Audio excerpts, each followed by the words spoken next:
So the point of today is, so we've done this little spin-off thing called Tips from the Top, which essentially is getting a professional's viewpoint on something that could be very provocative and actually get people to pick up their instruments and do something.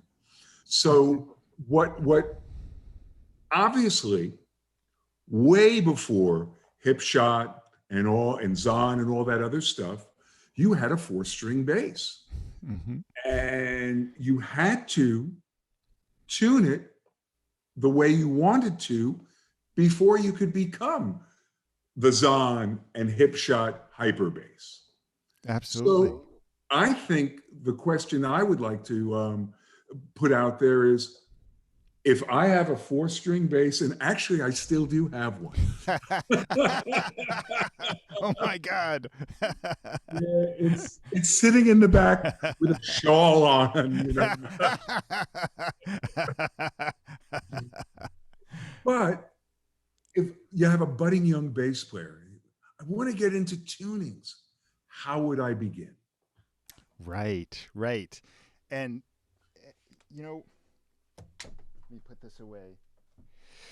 I'm glad you're asking me this because it seems like there's kind of a lot of misconception about it, about like what tunings are and what the point is. It's totally fine to tune just because you think it's cool. I'm sure a lot of the the new metal bands are doing that just because they think it's cool, and it is. But the first question to ask yourself is, why should I change the tuning of my bass? And the answer, frankly, a lot of the time is you shouldn't. You're trying to learn all this stuff. Just keep the bass in the same tuning, learn it, and you're good. But there are circumstances that where having a different tuning is going to really offer you a lot of creative opportunities. And if you can kind of identify where those are, you can get, do really beautiful things. There are really some incredible options available there. You can decide to just keep one tuning, even if it's an alter tuning, and just work with that. Some people do. Red Mitchell famously tuned CGDA, his upright bass CGDA, and played beautifully. Played standards and played straight ahead jazz beautifully in that tuning. I think his whole career. Glenn Moore from Oregon tuned his bass. C, low C, then A, D, and then a high C. Wow. And, which is that's a strange one, but tuned it that way for years. He finally went back a few years ago, to standard tuning. But he liked it because it, gave it the instrument more range and kind of more expressivity within the kinds of contexts he was playing. So you can certainly do that and learn the bass in any tuning you want. But the real key about tunings is the kinds of resonances they offer. I don't have a better term for that. Resonance is the best term I have, and it's a little bit fraught because resonance means various things specifically and technically. But I'll use this term resonance just to mean the kind of quality of sound that you're able to produce. And this is what's changed with altered tunings. Every tuning has the same notes. No matter what, you're dealing with the same set of notes. You can play any piece of music in any tuning. It really doesn't matter. And it's probably already occurred to you from having me say that geez, it could be really weird playing some pieces in some tunings. I could think of tunings that would really be awkward. And they would be for the piece you're thinking of, but there's some other piece that'd be perfect for. And so that's the trick, is figuring out, when an alter tuning is something you want to use and what one is going to work and how it's going to work. So maybe I'll show you. Is that all right? Oh, that makes sense. And I was going to ask, is there one tuning that you would sort of give out to everyone as a great place to start? Yeah. In fact, speaking of Red Mitchell, I often suggest that tuning, the tuning that he used, which low to high was CGDA. I'll show you that. So this is a regular 4-string fretted bass. It looks weird because it's headless and the body's smaller than usual, but we did that just to make it easier to travel with. Other than that, it's really the most normal bass I own, I think. And so I'll just make sure that I'm in standard tuning now. Yeah. So that's the sound you all know. So if I'm going to try an alter tuning, this is a good place. This is a good place to start. I mean, there are many places to start, but this is something to consider. What I'm going to do is I'm going to take my G string and tune it up a whole step to A. If you use a really heavy G string, this could cause you some problems. Sure. But it's unlikely. Almost any bass string will go up that high. My D string I'm going to leave alone. My A string, I'm going to tune that down a whole step to G. And my E string, I'm going to tune that down a major third to C. Does it flop too much when you go that far, or not really? You say that like it's a bad thing. No. Remember, on my 6-string bass, I go down to a low A. Right. So I have no problem with flopping. Yeah, it's that I flopped on a number of occasions. I mean, the string isn't supposed to be tuned that low, whatever that means. But it sounds, it sounds kind of strange down there. But it sounds intense, because it's tuned so low. It sounds scary. That's why the metal guys do it, because exactly. It's a terrifying sound. And it's not perfect for everything, but if I was going to leave the bass in this tuning all the time, I'd probably use a bigger gauge string. But I kind of don't want that at the moment. I want it to sound different at the moment. Gotcha. I want it to kind of have this heavy thing. So I'm not going to use it for everything. It just depends. So let me check again just to make sure. Yeah. So this tuning, you can hear now the bass has a wider range within the reach of one position. So that's one thing about it. This is a symmetrical tuning, just like standard tuning, same interval between all the strings. Right, it's like a flipped upside down. Right. Right, you can think of it that way. Yeah. I can't think of it that way, but some people do. I always thought that was strange that, violin is tuned upside down from a bass, right? Yeah. So, you can play scales on this. This is C major.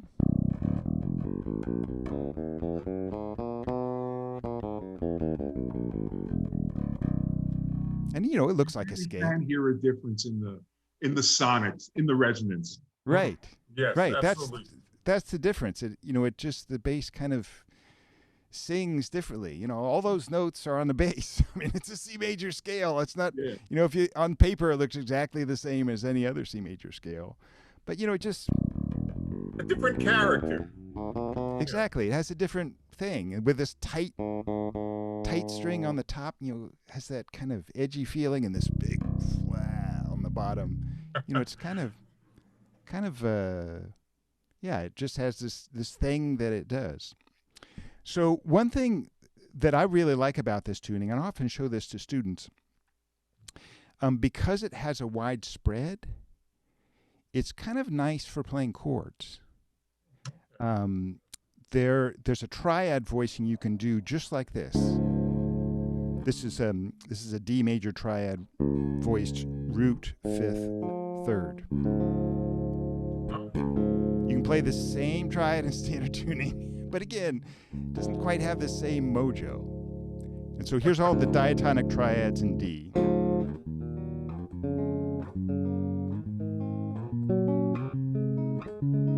apologize for taking a few liberties. Wow. That's the character of a folk guitar. You could. Right. It has, it has this different kind of feeling to what it does. So, if I played this.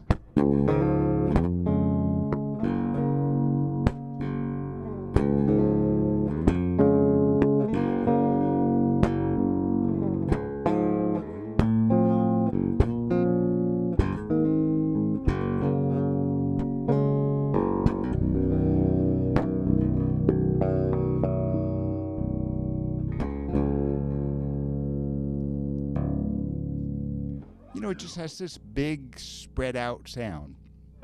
I can play that same thing in standard tuning for you. And, again, it's the same notes and it's the same. I'll play it as similarly as I can.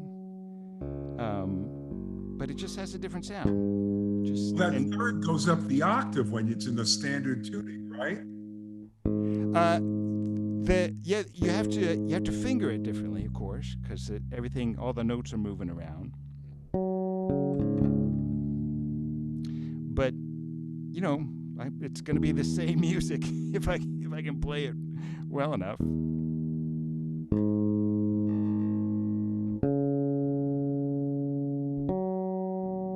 All right, I think this is what I just played.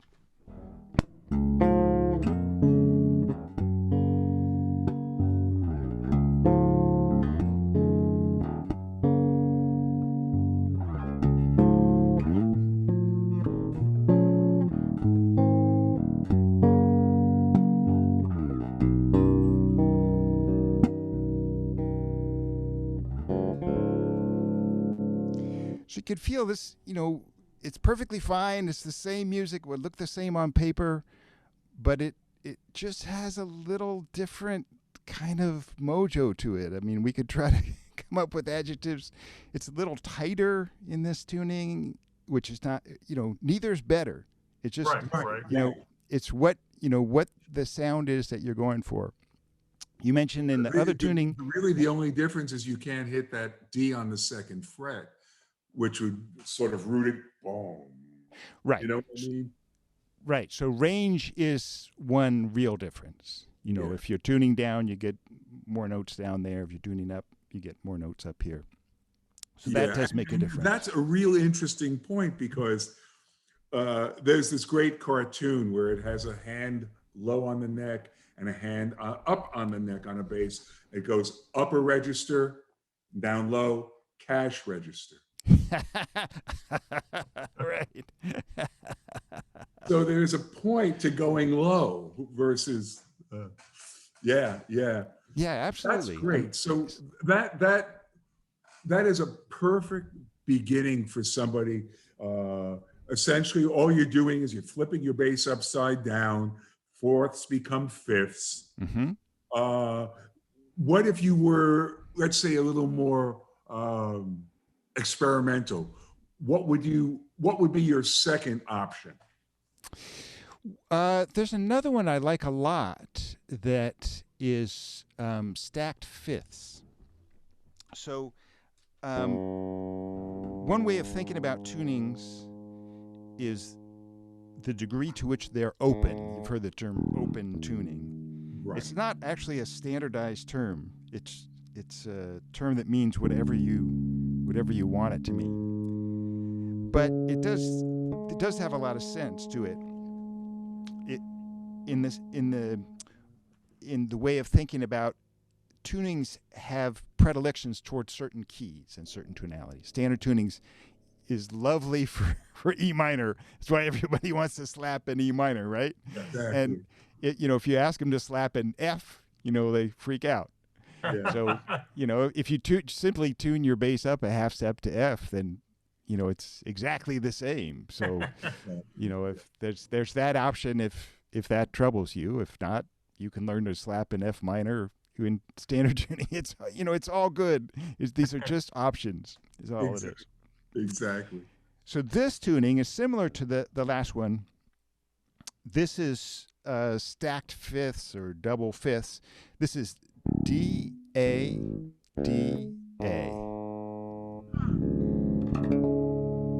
So this is a really fat tuning, and it's really, really, really in D. It really, it really wants you to play in D. And again, you don't have to. I mean, you can play against the openness of the tuning, against the keys for which it has predilections. But that's just a sound like any other sound. And when you play in the openness with the openness of the key, then the sound is generally bigger, is what happens. This one's kind of nice because it's really symmetrical. So if I'm thinking of, this is D major scale, and it's all the same shapes.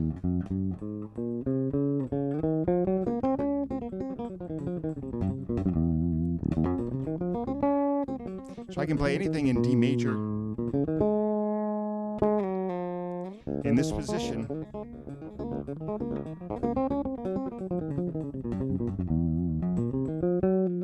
Very cool. And everything has the same shape. It's very easy to visualize. Now, I think largely because of that, this is how you tune a violin in Carnatic music, in Indian music. You tune it. You don't tune it in fifths all the way across like we just were. You tune it in two sets of fifths like this. And if you're in any one key, actually, it becomes really, really clear to see the patterns. Yeah, it's almost it's your octave is your first finger wherever Right. you go. If you think about it, right? And if you want to know where if you want to get to this note, it's all it's all bars. And if you play octaves, it's like playing an 8-string bass. Yeah, it's like having an 8-string bass. If you want an 8-string bass and you're poor like me, that's one way to do it. Well, you put 2 4 strings together. Yeah. So this is a fun way to go. This one that has a lot of. I use this one all the time. I'm always using this tuning. I keep coming back to it in its various transpositions, its various iterations. Well, when you're talking about Carnatic music, my thought went to, what if you do a drone in F? It becomes a minor with the D. Right. If you do it in whatever key in C, it's a 9. Right. Or what have you. So you really, it will open your ears up. So if you do decide to go back to a normal tuning afterwards, you have more options because your ears it's that Oliver Wendell Holmes thing. A mind that's been stretched can never go back. Right. Exactly. And that's kind of the key thing. It's it's a bit of a commitment if you're going to improvise in some other tuning, but it's the same process you're going through anyway. If you're learning new, melodic minor scale shapes, it's the same process. You're just learning scale shapes in a different tuning. Yeah, it's that and muscle. Exactly. And then just, getting used to the fact that this is where those notes are. And at first it's really surprising. It's like, wow, I didn't think that was going to be a major third. And then it's like, oh, okay, that's a major third. Well, then, this is kind of fun. Yeah. So it's a fun place to go. And there's a lot of things about this. One thing is it's fantastically cheap. It's very easy to get bored, as all of us know. Yeah. And how many times have you wanted the coolest new amp or bass or pedals, and maybe somebody didn't just send it to you as you. That's right. I couldn't weasel a review out of it. Right. So this doesn't cost anything. You tune your bass weird, and you have a whole new world to play around in. And it's all kinds of fun, and things happen that you don't expect to happen, which is good, which is kind of opens up your mind. And when you go back to standard, it kind of goes right. Now I see what I'm doing. Then you have that perspective. Well, and it's quick. It's interesting. Dave Borisov, Oddly enough, I'm actually getting a fretless four-string bass. I know the red bass is actually not talking to me right now because of, I'm the one who prompted that by accident. yeah, it's actually his fault. But Dave's got something new with his detuners, at least new to me, called the double stop. Right. So now I can wreak havoc on one string because I can have it tuned to a D and a B as Yep. well as the E. So for somebody who wants to get started, they can either start tuning all of their strings or get something like this, a detuner with the double stop, and you can start really experimenting in great ways. Absolutely. I mean, just tuning one string does some interesting things. In particular, the low string. I mean, this has been, done, for so many years. People have tuned the low string in different ways. I mean, technically, it's called drop D usually, but there's Yes. also drop C and drop E flat and drop whatever you want. And it does an interesting thing actually. I think about this a lot. If you don't mind me switching basses. Well, I guess it goes back to the Bottesini with the C extension. Right. Right. Now the extension is an interesting thing because with the extension you're not moving the notes around. All the notes stay in the same place. So Right. the seventh fret of an E string is still a B, even though you've got more notes down here. It's a really interesting Yeah, concept. it is. As opposed to tuning, where now the seventh fret of what's now the B string is now an F sharp when it used to be a B. So it's in a way that I suppose maybe the having an extension is easier in that sense, but also you don't get that option for doing things with different fingerings. Yeah. The idea about fingerings is kind of critical actually, and it's true for every instrument. It's a really interesting story. Chopin, made money teaching piano, and he never taught people C major until the end. He started them with B major because it fit to the hand. Uh-huh. The black keys are up here and the white keys are down here. And so he said, B major is really Very interesting. that's really the key for the piano because playing C majors, you got to flap all around like this. And that's true for every instrument. There are fingerings that just kind of work. And we're kind of fortunate to play an instrument where we can change that.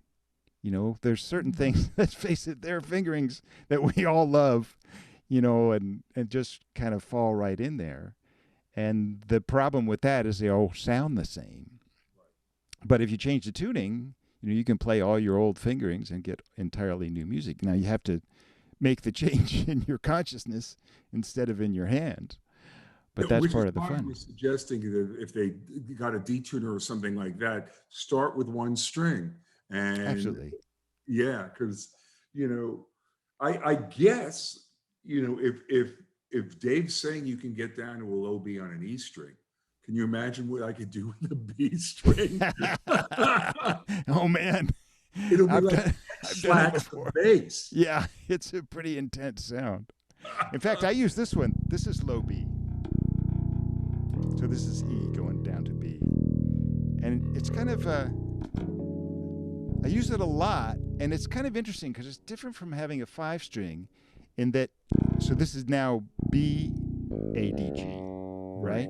So I have no E string. And it's kind of interesting because I always have to think about this when I'm doing sessions. Do I want to do 5-string on this, or do I want to do the E string down to the B? Because it gives you this octave here. Right.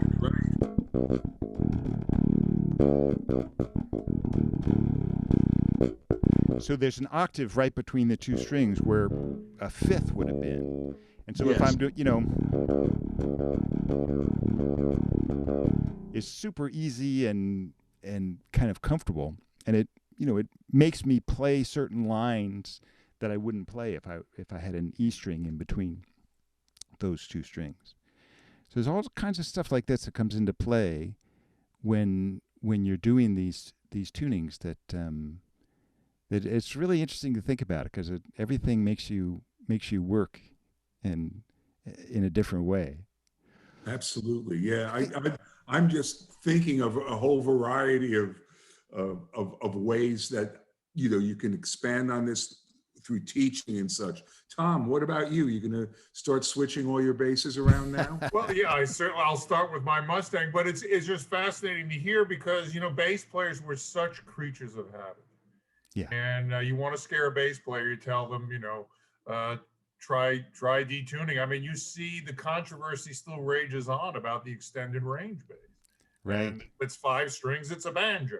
Right. So, I think what the thing is you've got to get bass players out of their comfort zone. And that's good that Michael says that you can go back to your standard tuning. You can always do that. It's not, it's not like you're going to abandon that forever. But again, it's more tools. It's another perspective. It gets you, like you mentioned, to stretch your mind. And that benefits all bass players. So.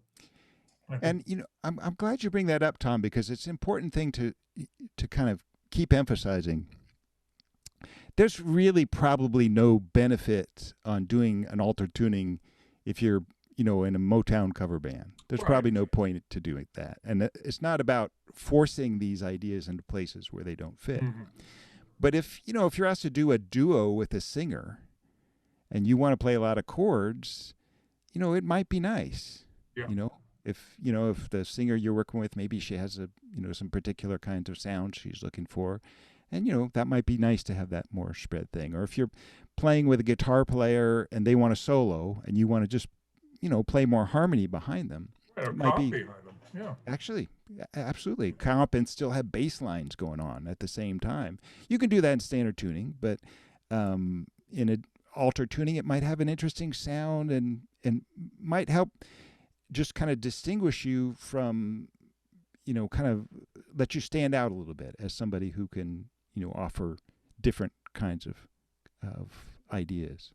Absolutely. And I have to say, this is something that happens with me professionally a lot. I'm not. This is actually coming from a place, believe it or not, of practicality.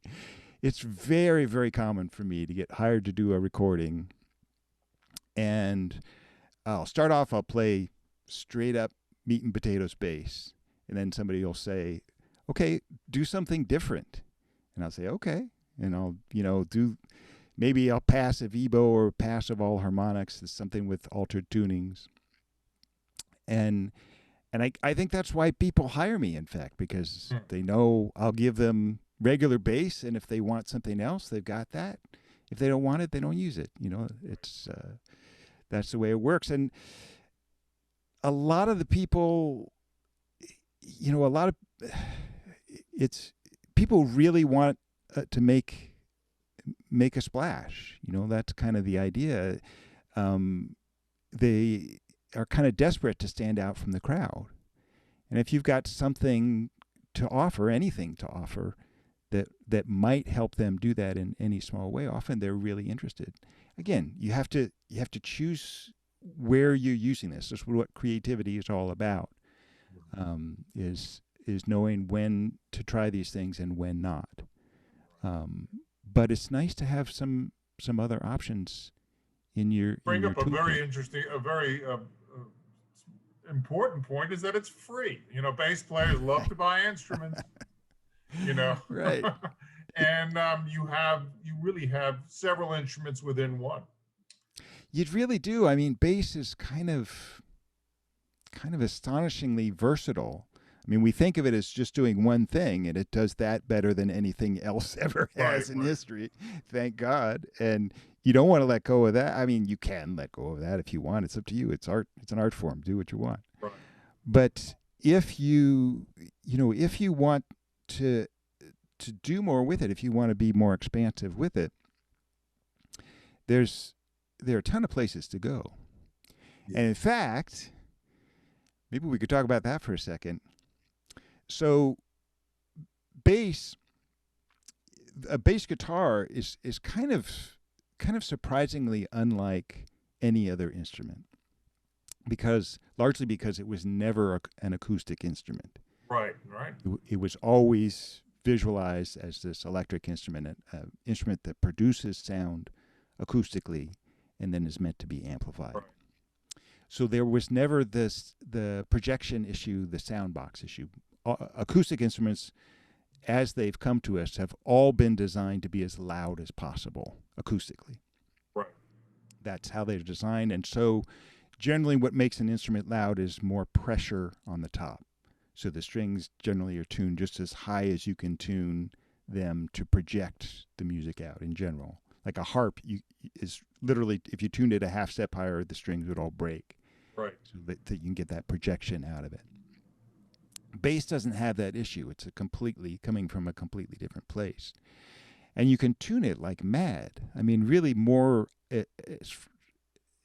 from what I can tell, probably more than any other instrument. You can just tune it all over the place. With using alter tunings is really popular among acoustic guitar players. Sure it is. But, absolutely. Yeah. But they have a lot of limitations in what they can do. They can really only tune up so far because they're really going to break strings, and they have to be careful about tuning down because they won't drive the top anymore, and the instrument gets quieter the lower you tune it. They also have to be careful about tuning in wider extremes. So if you tune up the strings, the high strings higher and the low strings lower, then you get some problems and you get things interacting in strange ways. Bass kind of isn't like that. Now my instruments have the graphite necks, so they're super stable. What gauges strings? I mean, because some necks are very sensitive. That's right. Go with a standard 45 or maybe a light standard like a 40. The entire year that we've been doing this is the very first time we've ever asked anyone about string. We swore we would not do that. Well, this is, but that's an important. Yeah. Yeah, in this case, these are light standard strings. So what are they, 40 to 95? I think so. I Okay. forget. But there's different gauges on all these. Yeah. So, you work with what there is. Okay. And they all have their pluses and minuses. Right. Right. But with this set of strings, which I say is like a light standard set, this is the E down at B. And it's kind of intense. Great. But it works, Yeah. And so that's down a fourth. And then I can tune it up. I'll tune it up a whole step, which is easy. In fact, I just tuned it a minor third. That's up a whole step. That works perfectly. So that means that, a comfortable tuning range for this bass is a perfect fifth. Because I can tune it down a fourth, up a whole step. Okay. That's 8 notes, right? So I can tune it to B, I can tune it to C, C sharp, D, D sharp, E, F, and F sharp. 8 notes. And all fourth strings can be tuned over roughly that same range. Down a fourth, up a whole step. That's pretty comfortable for most bass strings that I've ever used. That's really not a stretch. In fact, a bit farther than that is also comfortable. But we'll say eight notes for now. Yeah. So since this bass has 4 strings, and I can tune each of the strings to 8 different notes, that means that the number of possible tunings of this bass is going to be 8 times 8 times 8 times 8, which is 4,096. So that's a good sort of rough number of how many tunings are possible on a 4-string bass. And the thing to remember is every one of those tunings has some kind of resonance. It has something that it does, something that it does well. A unique identity, right? It does, yeah. And so every one of those has, something within it, something that it has to say. I think we talked about this last time. But when you think about all the, great rock music that's been written in guitar keys, E Right. minor. Like you think about Hendrix playing Purple Haze, and well, I mean, he often tuned down, but we'll call it E minor. I mean, Right. he Right. probably could have played it in E flat, Right. without tuning down, but it wouldn't have been the same.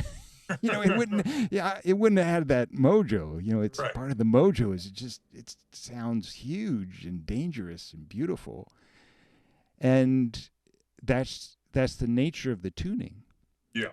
So I like to think that every tuning has something like that in it. It's not all going to be Purple Haze. It's going to be something else. Right. Right. Right. Right. Well, it's But funny you should say that because when I first started playing six-string bass, and everybody, just thought I was an imbecile for doing that, Sony Japan would call me at least twice a week to cut karaoke.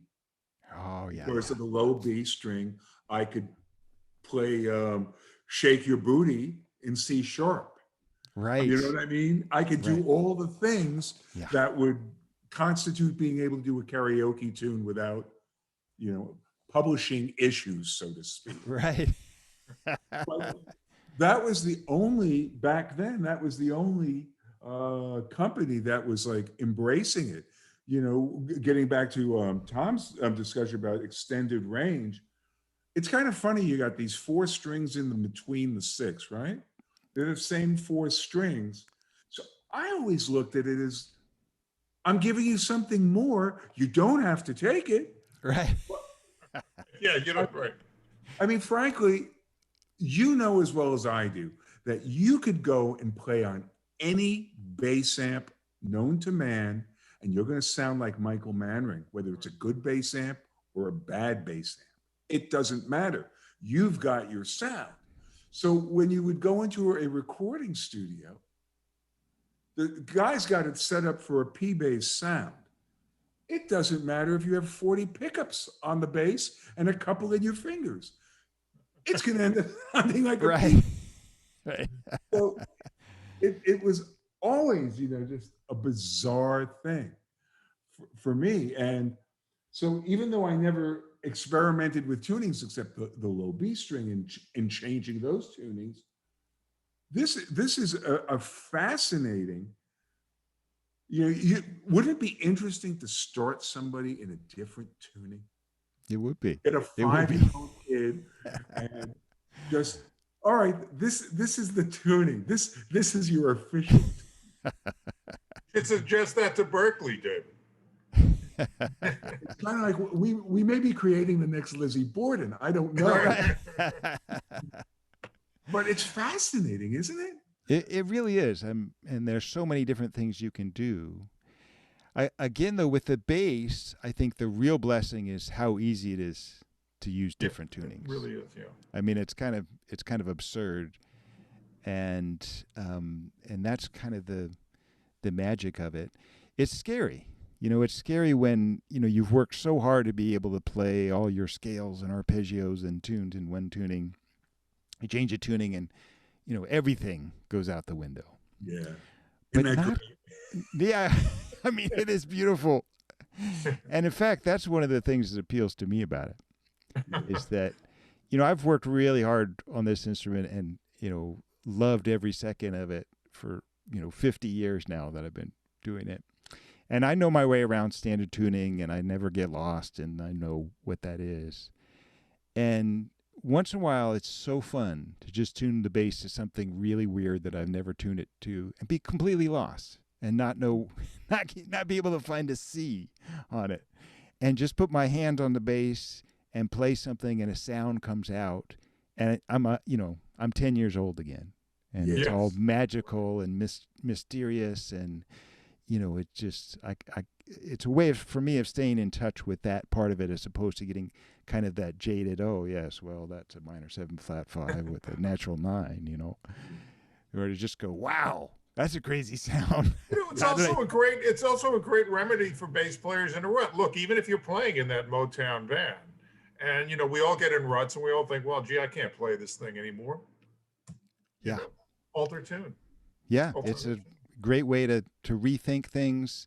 If even if you're not really into it, it's fun to tune to an odd tuning for a while and just play some licks that really fall into that tuning, and then figure out why you haven't played them in standard tuning, and that kind of helps you to think about how you're fingering and what kind of almost prejudices you have in your fingering that we all get because of the way the instrument's set up. This is a nice way to kind of think things through. And the converse of that is play in a different tuning fingerings that you're used to playing and see Yeah, what comes up. it's really interesting. Yeah. It really is. And sometimes good things come of it. Usually not, because everything sounds weird. But once in a while you go, oh right, wow, that's something. Yeah. No, it's a Great, fun, Michael. really fun world to play around in. Thank you. I think this is going to be a great All spot. right, very inspirational, Dave.